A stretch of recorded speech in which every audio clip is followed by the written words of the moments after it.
Jack Lee update. Ang sweet pa nga nila Jack Roberto at Kylie Padilla. Pati si Derek, pinilig pa nga dyan sa set ng Task Force Firewall.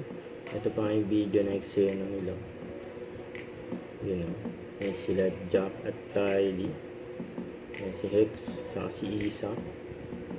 Yan pare sila nakaposas. Yun o, nagkatinginan yung dalawa. Grabe yan. Kulang na lang mag-kiss.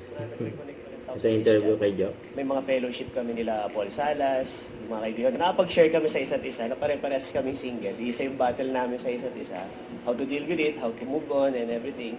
First time yung magpakilala sa akin na parang kuya, parang kaibigan ko, ganyan. Kaibigan. Ano na. So sa pagiging kuya nga, parang sa parents din yan eh. Guide ka lang. Pagka lumapit siya, so proud of her. Happy birthday to you. Congratulations to your new car. And of course, pinagpipray ko yung everyday income mo na mag-stable pa. And maraming ka pang blessings sa matanggap. Parang all this time na parang wala tayong tinitiran, wala tayong sariling bahay. Ngayon, finally, parang pares tayo nag-improve na achieve natin yung mga dreams natin. Wala akong AI dito bilang hacker. Wala akong hindi na-resolve, wala akong hindi na-solusyonan na problema namin sa Task Force Firewall. So, ito naman ganap ni Kylie. Ayan, nag-ride siya. Saka nanood ng stage play. Ayan, hawak pa nga ni Kylie yun.